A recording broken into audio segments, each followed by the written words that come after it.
Hello and welcome to Next 2.0 on WQLN PBS NPR. Next is produced by the Public's Voice Media. I am your host, Marcus Atkinson, with my special guest host today, Mark Blunt. If you want to know more about Next 2.0, you can go to Facebook and like the page. You can follow us on Instagram at Next 2.0 Erie.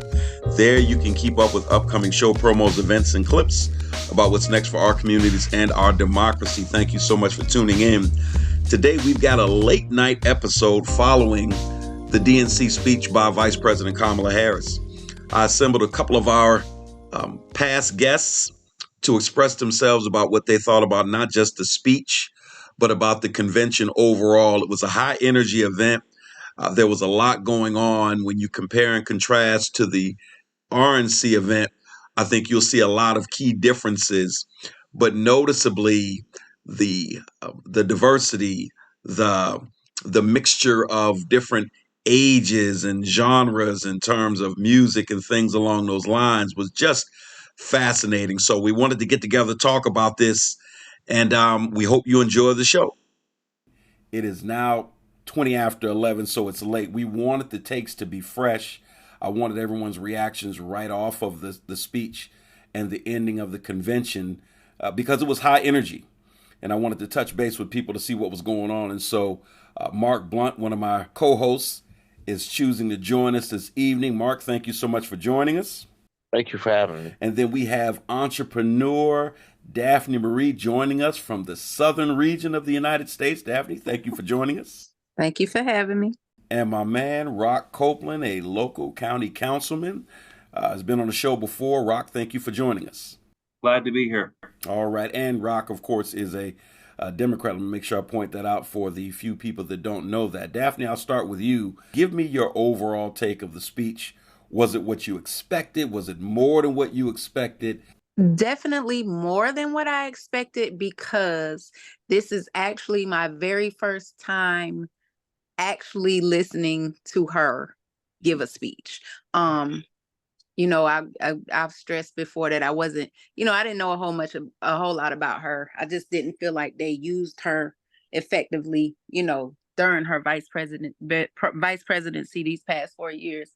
So I didn't know much about her. So I'm learning. I've been researching, learning. And of course, these last 4 nights, all they talk about is everything that she's achieved in her roles. So my skepticism is gone. Let me say that. Because I have had my doubt about how this is going to play out. Actually got me a little more pumped up about the future. So I'm still like, we'll see, but I'm a little more positive about it, especially if she does get elected. Rock, what are you thinking about this before we go to my co-host, Mark? I really viewed it as rising to the occasion. A lot of people have been whispering about feeling like 2008 Obama energy. And like Daphne referred, also had not gotten to be introduced to enough voters. And I wondered if her introduction to the voters would rise to the same level as the enthusiasm. And I think that she knocked it out of the park. My partner and I watched a lot of the rallies, so it's not my first time seen her speak, but at those rallies, it's much more of a trained stump speech, hitting the same points over and over again. This was definitely a lot more new content, a further exposition of her family, that I think that was really good for voters to get to know her. Former President Trump has been kind of skeptical in terms of debating her because she was prosecuting the case. If you've never really had an opportunity to see her as a prosecutor, that side of her was on full display. And I'm quite positive he is not feeling okay with the idea of having to go toe-to-toe with no one on the stage but them. I know he keeps trying to go back to this town hall style thing. He wants to try to do it with Fox anchors. He wants MAGA people in the audience. And after seeing that, I get it. He's looking for some sort of home field advantage. She was on her game. Mark, what are you thinking? She did a great job of introducing herself to people that didn't really know her. I didn't ever really pay attention to her speaking before. We were aware of her. She was a rising star. Bill Clinton at one time, when I first heard about her, said she was cute. And I think today, she looked presidential. She hit the marks. And, it's following the Olympics, it was like watching Simone in one way, where she hit everything that she had to do. I'm not gonna say she won it tonight, but I think it was a damn good start. It was presidential. It was strong. She covered every base, and she did a good job of introducing who she was. Mm-hmm. And I think she also calmed some fears, because I think she has to overcome some stereotypes. Let's be honest about this right here. I felt like I was listening to someone. I wasn't so much focused on the woman aspect of her. I was focused on the leader of her. And I think she pulled it off. Rock, give it to us from a Democratic standpoint, with you being a politician. What were you hearing leading up to this moment, and have you been corresponding with people from the party during the flow of this convention this week? Yeah, I've been really proud of our Pennsylvania delegation. I've gotten to know quite a few of the delegates from our area. We've been texting with much excitement. I told them I was living vicariously through them, and they were sending me pictures and stuff. I think it can't be understated just what they pulled off to have a presumptive nominee pull themselves off the ballot. Could have gone dozens of different ways, and seeing a really spontaneous unity just sprout up out of nowhere, and consolidation around a candidate that people believe in. And it's not like, oh, well, I guess this is probably the best option. No, it's genuine excitement and joy. The Democratic Party is a big tent. It takes a coalition of our voters to win an election, not just independents, but we got to make sure that we're not dividing ourselves into coalitions. So it takes some real unity. And I'll tell you, kind of comparing this to the Clinton convention, where some Bernie Sanders supporters turned their backs during the ratification process. Even in 2008, there was some bitterness between some of the Clinton supporters and Obama supporters, which is natural. We have a tendency to really fall in love with our particular candidate and get frustrated when it's not the one that we want. And that is just completely absent from this, that there's a real spontaneous unity and excitement around this candidate. And I think that this convention has just put that on full display. So, Daphne, I'm going to ask you this because you have expressed some trepidation where she's concerned in the past.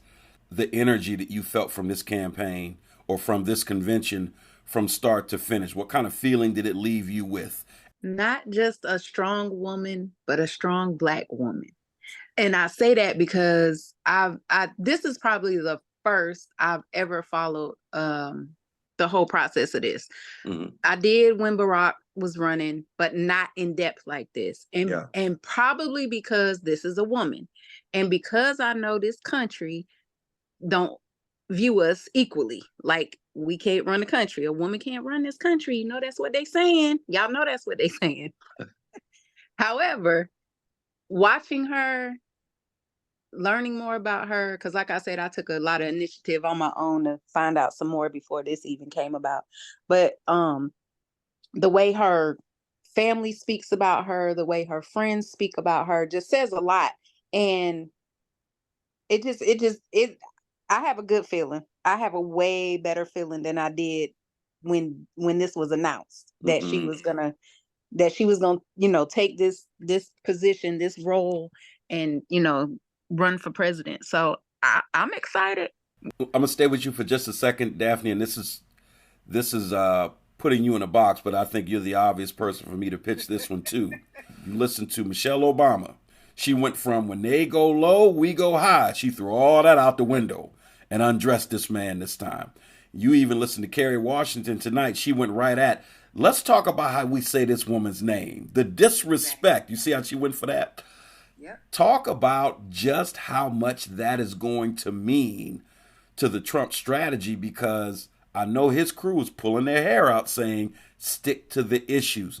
Quit speaking about this woman in this manner, because the demographic that she represents are not okay with the way you talk about this. Talk about that a little bit before we go to Mark. When this first came about, there was they did these different Zoom calls and raised all this money.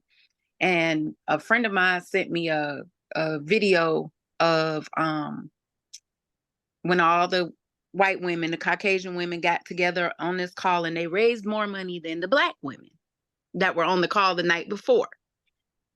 And there's about 60,000 more women on the white women's call too, though. Yeah. But they're more, I feel like this has also brought more awareness to white women about how we're viewed, in society. So I feel like I literally, when she got done speaking, I said, oh my God, what I would give to be a fly on a wall in Donald Trump's house right now.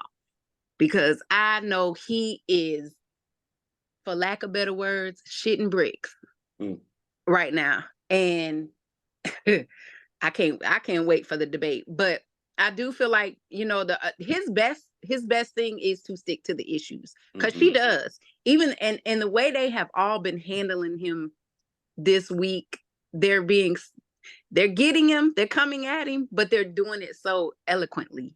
And where he just, y'all know how he does. I don't even really like to give him no energy, but right. I feel like he's up against it, and he knows it. And I feel like he knows, as soon as they said it, he's nervous. And he definitely has every right. He needs to be. He needs to be. She's not backing down. We see that. She's not backing down at all. I think he's going to go with what he's used to doing. And that's what got him there. And he's going to gamble on that. His people have drank the Kool-Aid. I don't think that we can change them on policy, or we can change them. I just think that we have to energize our people, and it's going to come down to voter turnout. Who could get their people out there? Right. I don't really see it as an intellectual issue, because as we are hailing this convention that we found it energetic, we found it refreshing. These are the things that he's kind of running against. Yeah. And so what we find, we can't win on that aspect of it, as far as if it was one like that, because his group, everything that was shown tonight, as far as women and diversity and loving who you want to love and all these type of things, identifying as genders and all these things, that's what he's running against. And that's what his people are rejecting.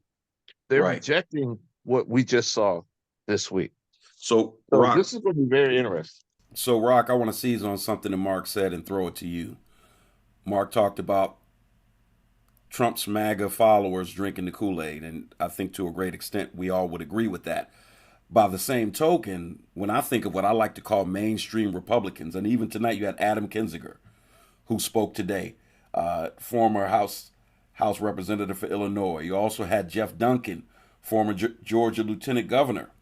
And these are Republicans, two of many, that have come out in favor of voting for Kamala Harris. You've had Republicans for Harris raising money as well.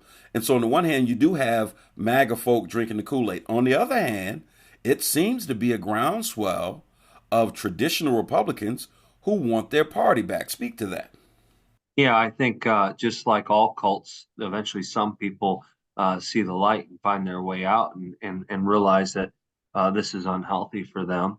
And I think that's it's going to take a broad coalition to fight the Trump movement back, because so many people have seized on it that a lot of Republican politicians view that they have to speak in this way, that this is the tone that they need to take. They need to take a hard line in order to secure their own base. And not just in a general election, but in their primary, when they're speaking to just Republican voters. There's been, for every Adam Kinzinger, there's been, well, and actually Adam's one of them, Adam was removed from power by his party through his primary process. Liz Cheney. I mean, what's a more powerful name in the Republican circles than Cheney? Storied conservative name, and they censured her, and then ran a candidate against her and booted her out. So I think it's going to really take a landslide win and sustained majorities for Republicans to understand what the tone that their candidates need to take to succeed. Yeah, I was good, but they've even come up with a name because I found it interesting what was said earlier about there was no former Republic, no Bushes, no Pence. Yep. And it was almost like not missed with them. Fox doesn't bring it up. No, the fourth estate, no journalist really brings it up. The absence, and they even have a name for these. They call them rhinos. Republican and name only. So they've got a phrase for that. So this is why this is going to be very, very interesting. And I've said I don't think we as Democrats win by attacking the MAGA followers. I say we stick to the issues and we look forward to the future. And I thought that was a good strategy that I heard tonight. We're looking forward. We're moving forward to a future that includes everybody. And I think that's a winning message. They hammered home Project 2025. And I know from many accounts that Trump is livid at this point that it is so connected to his campaign. Surprisingly so, because obviously a lot of the people that helped pen the document are from his camp. I mean, he's inextricably bound to this document. But in any event, so in Project 2025, that is a huge undertone throughout the narrative of wanting to make sure that everybody involved in this transition are all Trump loyalists. And so back to your point about who was absent from the Republican convention, these people aren't Trump loyalists. This is the sustainability part that I think you talked about a little bit, Rock. Like, this is absolutely unsustainable. So let me go to the million cracks in that ceiling that Hillary talked about. Mark, this is the question I was going to ask. What are the stark differences between Hillary's campaign versus Kamala Harris's campaign? Because what you see right now, I think people believe they would see this kind of energy when Hillary ran. I think the optics of the Clintons, their story, the scandal, the trust wasn't the same as with Kamala. Too much baggage. I just feel like she was an unknown a little bit to the country, and she looks inviting, refreshing. She looks young to the backdrop now. She does, and that changed. I mean, like it stole away Butler. I mean, like it just, the wind became to our backs, the sail, everything. When they nominated her, when Biden put her there, I personally questioned it myself, but when I seen it, and you kind of feel the difference within the party, she energized the party. I thought Hillary had an opportunity to do that, no doubt about it. And I still say I believe she lost it, not that Trump won it. Kamala is more relatable for the people. And I do agree, like I strongly agree with Bill's whole situation that kind of put a red flag up with, with Hillary running, with Hillary's process. Some stuff you just can't forget about. It happened. That was a big thing. So for her to turn around and run, all that stuff just came back up. You know what I mean? For people. But with Kamala, I really feel like it's her story. She's just relatable at this point to pretty much anyone, Right. Especially the way things have been going lately with the economy and, all that kind of stuff. So I think the relatability is what is the difference factor for me. And I'll ride that to transition to Rock. When you talk about relatability, a lot of people on the front end questioned her choice of Tim Walz. I think everybody was looking for Josh Shapiro. And when he wasn't selected, it was like, oh man, it would have been a home run. I mean, even when you watch the news, who's the front runner? Everybody reached for Shapiro. And for all intents and purposes, Tim Walz just feels like the everyday guy. So when Daff uses the term relatability, I'm thinking, yes, this is true. But her vice presidential candidate, man, if you can't relate to this guy as an everyday American, speak to that a little bit. The choice, what your thought is when they made the choice, and how would you rate him on the relatability scale? Yeah, and it's been wild seeing all the memes and stuff online about Tim Walz and being like your dad. You know, I think it's interesting. One of the biggest themes in the convention that I heard over and over was about families and family experiences and different kinds of families. Talking about Kamala and Doug's mixed family, which resembles mine. That you know, I know what it means to have a stepmother step into a motherly role. Hearing Tim Walz talk about their personal experiences with IVF, and I think at the end of the day, I think that he was a pretty good pick because for a lot of Midwestern Americans, it does resemble somebody's father, and in the way that they behave and the way they hold themselves, and, you know, and I also think that Tim is a fairly nuanced individual that, you know, he says, I'm a hunter. I was in the military. I'm a pretty good shot. I support the Second Amendment, but I think we need common sense gun control. Like that's popular with 78% of the electorate. And just having a little bit of that nuance in a terrific leader that came from a purple district, but got food in children's bellies at the school with free lunch and breakfast. Like the guy just tells it's just a great story overall. And I think that he's just very relatable. I mean, being the staff advocate for the LGBTQ community, you know, the football coach thing, the teacher married to a teacher. Right. In the 90s. I think the son was the star of the show last night. Yeah. If you want to talk about our party and a touching story without words or without whatever, I really felt that. I related to that. It was the contrast of the response because I can remember Trump making fun of people like that. And here you have right before your eyes the love between this father and son. And you know, to add to that point, I really felt that. To add to that point, Laura Ingraham went after the son on, she sure did. social media and tried to be particularly nasty and like this is what Walz is like too. And it immediately backfires to the extent that she has to remove that post. That for many conservatives, seeing Tim Walz, he resembles them too from their communities, the same kind of hobbies and things. And you try to go after something that he does as part of his life, and immediately it just blows right back up in their face. They had 50 signatories from Republican officials trying to call him out for stolen valor. And 29 of those signatories claimed a rank that they didn't retire with.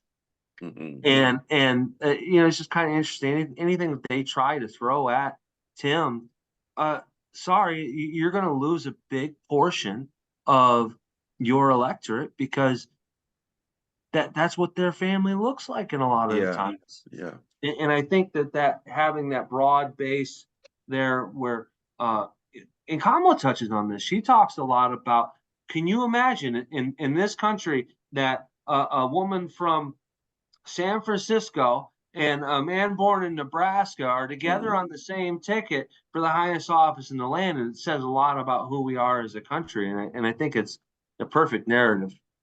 Yeah. Wait, Rock. Oakland. Oakland, Rock. There's a difference between Oakland and San Francisco. Well, I knew she was the DA in San Francisco.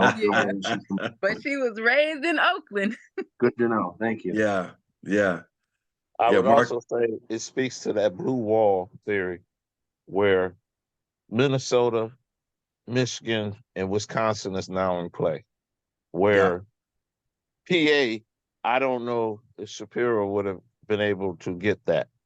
And that I think that was another thing. The Middle American section, that electoral map is very important. We've won popular votes and lost.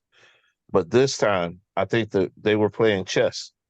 Not only is he relatable, I think they're counting on him to relate to Wisconsin, especially, and Michigan. Give me the highlights. Dav, we'll start with you this time.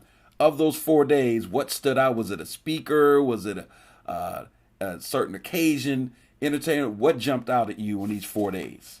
I think definitely Michelle, top of the list. You can't listen. If Michelle is on the ticket, you can't go wrong. Talking about whatever. But I really, to touch on what you were saying a little bit, I'm gotta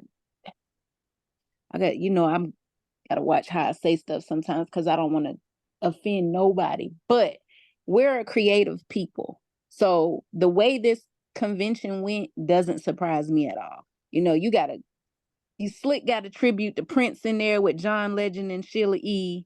You got Carrie doing the whole social media thing, and then brought the babies out to say the name correctly. Like it was just really it again, it was relatable on everywhere, just around the board. But for me, I also let me say I was impressed with Oprah last night. With her speech. I don't she's another one I'm a little iffy with sometimes, but last night I was impressed. I was very happy with her, with what she had to say. But again, Michelle was the highlight for me. And then even her and Barack's dynamic is just, he came out and he was like, who's stupid enough to go behind Michelle other than me? So it was just the little comedic things here and there, like I said, again, this was the first time I really got involved and sat here and watched every night. So, and I'll probably never do it again because it's the whole dynamic of, we're going to take race out of it. Just having a woman running for president. Yeah, we had Hillary, but it wasn't the same impact as this, not that Hillary wasn't qualified, because she was too. This is just different. This just feels different. Right. It's different. Two things I'll point out about Oprah's speech, because I appreciate that as well. One, having her speak directly to independents. And obviously, I think that group right now, the people in the middle, huge deciders for this election. So her speaking directly to the independents, I thought was very powerful. And then also the line of the evening from her, for me, was choosing common sense over nonsense. I love that one. I thought that was clever. That felt like a Biggie Smalls line, right? I still say the sun was there. Of course, Michelle and Barack. It was good to see President Clinton.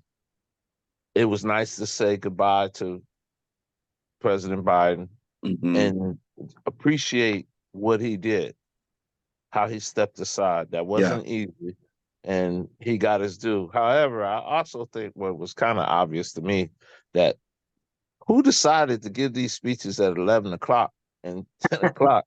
It used to be prime time was 8 o'clock or 9 o'clock.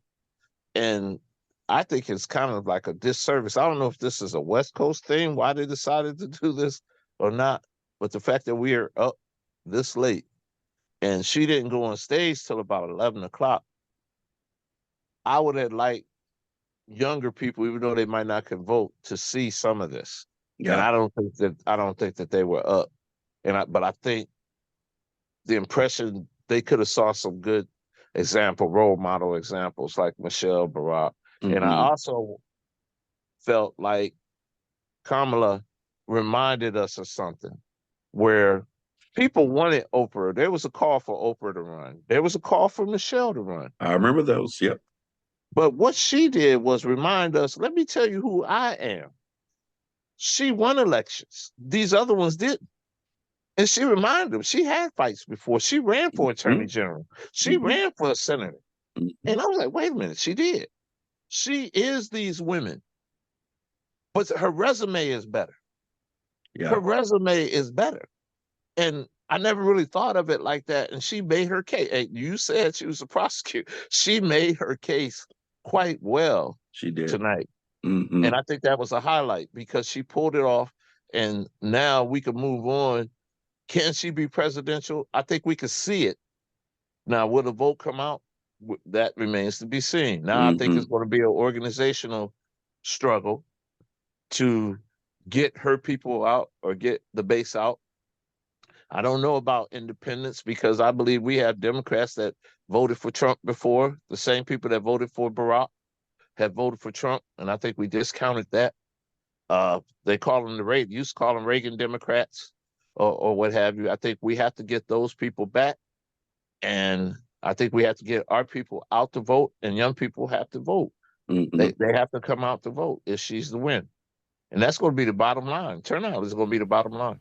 Yeah, I think it was an incredibly diverse group of validators, people that whether if you're a progressive and AOC speaks to you, to have her come out Mhm. and if you were a Clinton Democrat and to have him come out and speak, just every part of the party had somebody there that they saw, even like Oprah, when she talked about herself being an independent and that she's all in for this and she's calling on independents to join this, that everyone had someone that they looked to as a leader Mhm. and validated how important it was to have Kamala Harris win. Yeah. And I thought that that was incredible. But by far the best speaker was Michelle. Mhm. There's a joke that goes around. It's been going around for several years about how closely Shapiro talks like Obama. Yeah. And I was kind of joking with a couple people that says, well, if he studied Barack, he might have been better served to study Michelle. I mean, she was phenomenal. She outshone Barack in a lot of ways. I think Yeah. was terrific. She was on fire. Bill Clinton, favorite quote from Bill Clinton in that speech: "Don't count the lies, count the eyes," because this guy's me, me, me. He's me centric. I thought that was powerful in terms of everyone seeing themselves in this diverse group. I was very impressed today by young Maxwell Frost, 27-year-old congressman from Florida. 27. 27. I was still doing shots of Jägermeister, man. This dude is serving a constituency. That was impressive. But Rock, I'm gonna stay with you for just a minute. I want to talk about the passing of the baton from Joe Biden. I don't want all of you to think about this because I don't want to gloss over what I believe is going to be one of the most taught chapters in history at some point. The sacrifice of Joe Biden doing that. I mean, I've said in the past that if Joe Biden does this, he hijacks the America First narrative because this is what it looks like. I want you to talk about the significance of that in your opinion, what you think that says. And let me add a little more flavor to the question. It is hyper significant, in my opinion, that here you have a man that's been in DC for 50 years and as accomplished as he is, played second fiddle to the first black president, and then turns around and chooses a woman of color as his running mate, and then steps down so that a woman of color could run. Joe Biden is a special kind of dude, man. Yeah. Talk about, and I think from my vantage point, history is going to lionize this man, especially in the black community, because I don't know how many politicians with his pedigree and his background politically that would have done any of those things I just named. And yet, all of these things are on his resume. Rock, what does it mean that he's taken this step for democracy? I mean, you have to think about the kind of self-image that you have to run for president in the first place. But even the first time in the 80s, he felt for a long time that he was the best qualified, most likely person to do a good job. And when you're in that job, that doesn't go away, right? And so if you feel that you're doing good work, like, of course, he wants to stay there. So in his mind, he really did feel that he was the best qualified candidate. And for him to step back and have the humility to say, you know what, I think I might not be the best. I think for the first time in my life, over 50 years of service, that I might not be the best person qualified to run for the office that I'm seeking. Yeah. And to uplift somebody else and to give them the opportunity to be there is just incredible. And I Yeah. think you're right. A lot of people compare it to Washington handing over the baton when he had served 2 terms and how that became the norm until FDR. And I think it will be that kind of moment to say, hey, it is okay to serve 1 term and uplift somebody else that you see that might be a qualified candidate. One thing I'll touch on, though, that I was a little bit worried about with the thank you, Joe, and the chants, I was a little concerned. You know, you might imagine a coworker quits and then everybody in the in the office chants thank you. Right? Right. Thank you for getting out of here. And so that was sensitive. That could have gone very wrong. This is true. And I think that crowd has a deep love of him. I know I do. I have a deep love of him that I might not have had before. Yeah. Because just to understand the significance of that is just incredible. And I think that was the nice thing about the convention, the way that it really was an honoring of him and his service and his willingness to lift somebody else up. I think it's incredible. Favorite quote from his speech: "I love my job. I love my country more." As simplistic as that was a powerful statement. Daphne, how do you think history will judge the legacy of Joe Biden behind this chain of events? I think it's going to be it's going to have 2 horns. One good, one bad, as everything does. You know, some people are going to look at it as a great decision and yay, and others are going to be like, why he do that? You know what I mean? Or something like that. So I think it's going to take, it's going to be, like I said, 2 horns. I think, like anything, things run their course. And I feel like, I got nervous with that debate with him and Trump. That really made a lot of us nervous. So, of course, we're looking at it like, I think, because Rock said about the thank yous, I agree. It's kind of like, yeah, we glad you're getting up out of here. But after seeing that debate, it was scary. Like, in reality, it was very scary because we're like, oh my goodness, what's going to happen in these next 4 years if he's back in here?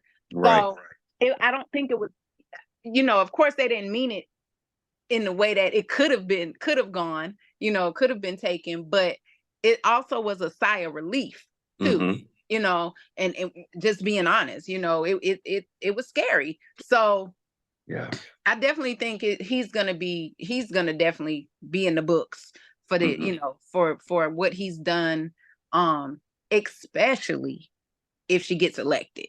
Yeah. It's just he'll definitely be in the history books. Right. I mean, after watching a debate, you never want to see people hang around to the point where age or some sort of condition just starts to visibly take its toll. I don't care what your party, you don't want to see that. I mean, I felt bad watching Mitch McConnell go through it. Like, okay, Mitch, all jokes aside, it's okay to just step aside and say it's time.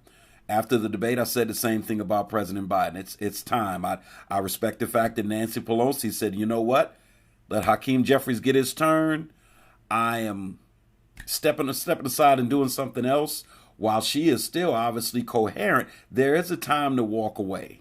I agree that the election will finish the story.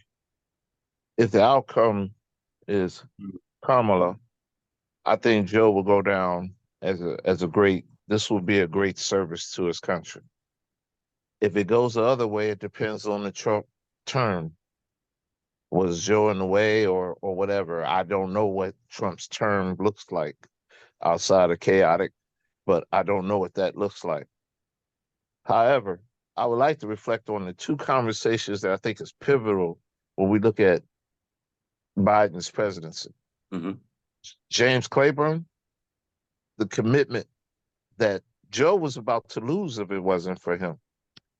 And obviously something was committed, which brought, I believe, it brought Kamala involved. And that was the payback for Kamala, the support.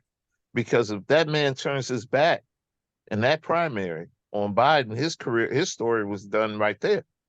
But he didn't. And then Pelosi, that's where I thought you was going, had the conversation with Joe.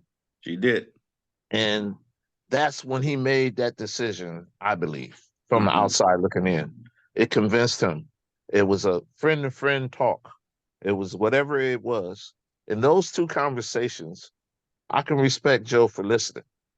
And I can respect that in him.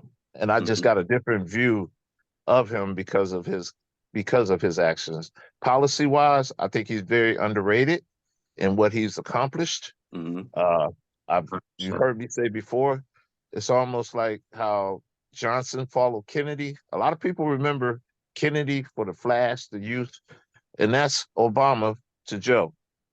But it was Johnson that really passed all the legislations. He did. The game changers. Well, Biden passed a lot of legislations. I mean, Obama's, one of the lines he said, you know, this is not called Obamacare no more. Yes, he passed that. Because it's successful. He did. However, Joe's infrastructure, Joe's ARP, Joe did a lot of great things.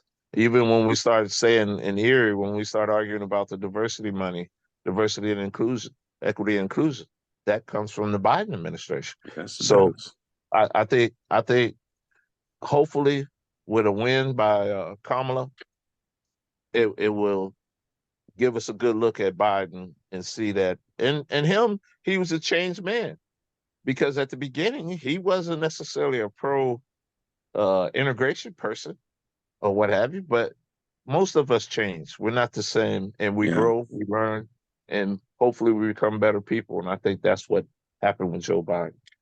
I got to say this, and it sounds cliche, and they've been saying it ad nauseum on all of these channels, but when they keep saying that the Democrats have a deep bench of young talent, they really do right now. That's the thing I think the convention really laid bare is if you're Republican, you have to look at this and say, wow, there's a lot of young bucks coming out of this party, and a lot of them are smart and charismatic and relatable, and they were on display this past week. And so the conversation with Nancy Pelosi and President Biden, I'm assuming that there was some of that conversation there, and I'm assuming it kind of lent itself to her making the decision that she made, because there's a lot of talent that's following these lions of the party. I want to ask this question, though, as we start heading towards the finish line, as I'm looking at everything. Is this a policy or purpose-driven campaign, in your opinions? And I know that Trump is leading in a lot of polls when it comes to things like immigration, although I think they took a little wind out of his sails with immigration by talking about the legislation that was on the table that he killed for political expediency. And so we'll have to see how that plays out. But I think for the voter who is undecided, that may be sticking a little bit. Is it really about those things, or do you think purpose and the soul of America is more on the ballot? The Democrats is running right now. It appears like we're running on that. I think Trump is running on two things, but it could change daily with him. One minute it will be the policy of immigration, and I'm scared when Kamala does she's going to make sure that prices are not high. When I hear that type of talk or what have you, I think you play into a Republican conspiracy, leftist type thing. I don't know if you could do price controls or something like that. And when we say stuff like that, I get nervous. However, your point on when we say we came up with a bipartisan immigration bill, and I think that will come out during the debate, and it'll be interesting. Does Trump take that bait? Will Right. his pride set him up for that? And Kamala is going to jump on him when it comes to that. Policy or purpose? What's on the ballot? I think we're in a great situation. I really believe it's both. When we're talking about codifying women's reproductive freedom, when we're talking about a really unfair tax code where as a percentage of income, billionaires on the whole pay less than people in poverty, there's a lot of meat and policy there. And curiously absent on the other side. Trump, remember the big thing was the wall That Mexico's going to pay for. and which is suddenly that was a policy, whether you liked it or not. It was a policy we could talk about whether there was a need for a wall, and that's been wholly abandoned. And instead, it's been replaced by grievance, attacks on people that Trump considers political foes, even among his own camp when he's in Georgia talking bad about Governor Kemp and the Secretary of State. I can't call his name at the moment. Raffensperger. We're rehashing feuds and conflict. I really don't see a lot of policy, and in fact, the one piece of policy that we did get to see from the Republican side was Project 2024 or 2025, and has been largely rejected. I like how Tim Walz refers to it. He says nobody's asking for these things. No, you don't see large swaths of the electorate just saying, "Oh, please give me all of these." It's nonsense that is coming from a very conservative base that doesn't have a broad base appeal. So I don't know. I think it's a little bit of both. We're fighting against for the soul of our nation, but when Kamala talks about charting a path forward, it's very clear that there is that path there. And so I think it's a little bit of both. I think Tim Walz had a wonderful antidote for people that are trying to just kind of tamp down the talk of Project 2025. Well, it's a document. We're not saying that we're going to use a document. Tim Walz says anybody who takes the time to draw up a playbook is going to use it. No coach draws up a 900-plus page playbook. Only this. These are some ideas in the events that I may want to use. You took $20 million and how many months to draw up this playbook, and you don't want to use it? And so in any event, there are so many Republican for Harris organizations and movements springing up because you don't see the opposite. You don't see Democrats for Trump springing up all over the place. Made me ask the question, Daphne, what's your opinion? I think realistically, purpose, especially with the way things have been and everybody having hope for a better future. I'm more concerned about my grandkids and how things are going to look for them, in a few years versus myself. But I don't feel like that's a bad thing that it's purpose over policy right now, because I feel like there are roots that a lot of families need to get back to, as far as like the relatability and things like that. Like we're so busy in the hustle and bustle of just surviving that we tend to forget the values of family, of being a neighbor and all the things that they talked about. So I feel like it's a lot more of, purpose over the policies, but we all got to make sure that we hold our politicians accountable for these policies if we put them in these seats. That's my biggest thing, and that's what I've taught my kids, and I'm going to teach these grandkids as long as I'm around. Whoever y'all are putting in them seats, you don't put them in there and then just walk away. You have to hold them accountable. And that goes all the way up to whoever is in that presidency as well. It definitely starts locally because that's where we live and where we lay our heads. But those usually are the people that go up the ladder. So you have to hold them accountable. So I'm going to encapsulate what my thoughts are for this week with the convention. And I want to do the same with each one of you before we close out because we're knocking on that hour. Michelle Obama said that hope is making a comeback. Barack Obama, toward the latter part of his speech, and he talked about us still coaching Little League and still volunteering at the local soup kitchen. And we are still a nation of our better angels. I think that the idea of this positive, joyous energy and us looking toward the best of ourselves, that's going to be my key takeaway from this week. And I would say that regardless of what my political background was, that I think was the biggest contrast between the two conventions. And we'll convene some people that are Republican leaning to talk about that convention as well. But that's my biggest takeaway, that with all the doom and gloom and all the infighting and all the stuff that's been going on in the public discourse, it has been dark and depressing. And this week was anything but. And I would be remiss if I didn't mention the fact I spent 11 years in Georgia. When Georgia was on roll call and our brother Lil John came out, yeah. Turned down for what? He set it on fire. So, but that's the energy, the hope, and just the positivity of this past week. That's what I'm taking away. Mark, what are you taking away from this week?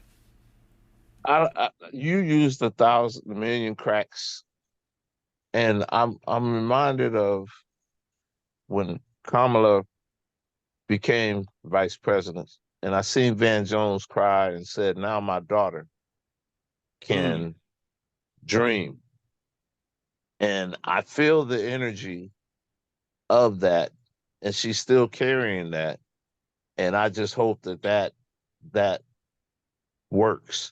I do feel the convention had a positive energy. It did seem like the infighting had stopped. It looked like for a change, or for now, our progressives, our mainstream, and our conservative part of the party, they were all on one accord right now. Mm-hmm. You know, because before, as he said, they had turned their back on one candidate before. We had some infighting between Barack's people and Clinton people, and you didn't get the sense of that for a moment. Us Democrats was on the same page, and that was a good feeling. As far as that, the messaging seems to be on point, and it seems to be moving forward. That's my takeaway. But I hope, as Michelle said, I hope what people got was her message. You got to do something. All this feel good stuff, all this good. Hey, go knock on the door. Go make sure you vote. Because if you don't vote, Barack always said that. Don't boo. Go vote.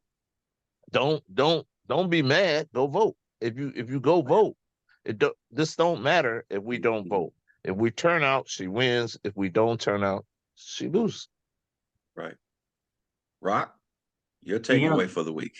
Yeah, Daphne talked about the fear after the debate and the real concern about it. And for my family, I've had a lot of fears. The Democrat on the Board of Elections, I kind of thought that maybe my name might be on some kind of list, real far down that list, but maybe on. And so I was starting to worry about the security of my family, the protection of my children, what it looks like under a Trump presidency. It was scary. It was terrifying. And Abraham Lincoln showed us that, when you're in a battle for the soul of a country, sometimes you got to change a general and find success. And that's just what's happened. And for the first time, we're not living in fear, but we're happy and joyful to have hope at a better future. And this convention to me just really solidified that, seeing the absolute unity and excitement and joy to know that not only are we in this fight, but we have a very solid chance of winning it, and having that win can deliver better results for people. Daphne, put it in a nutshell for us. Your takeaway for the week. There's a saying that says, behind every good man, there's an even greater woman. Truth. So, with that being said, a woman can definitely run this country. And there was who said it? I can't remember who said it, on night 2, I believe. We have to stop giving women the messes to clean up without giving the title and the authority. Yeah. So, with that being said, y'all know I already know where I'm going with this. I definitely believe, again, like I told y'all in the beginning, I had my doubts, but I feel a lot better about it after watching this for the past 4 days. And it definitely after seeing Kamala speak, hearing her speak, her energy, she was straight to the point. She ain't no BS about nothing.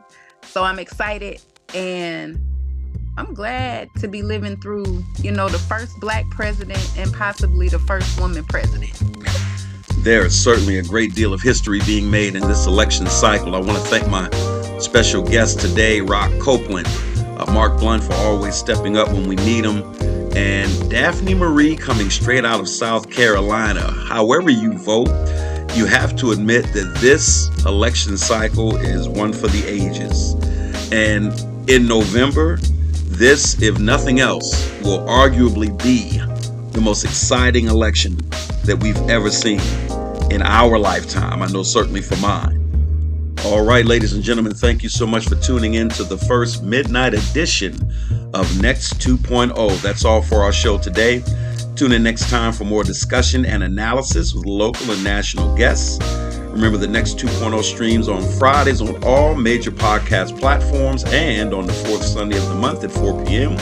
on WQLN PBS NPR, which is 91.3 FM on your dial. Remember, if you want to leave a message, comment, or suggestion for the show, call the Next hotline at 814-240-8816. We look forward to hearing from you and hearing your opinions, your takes, and even your suggestions for the show. I'm Marcus Atkinson. Come and join us again so that you can hear about what's next for our communities and our democracy. Peace.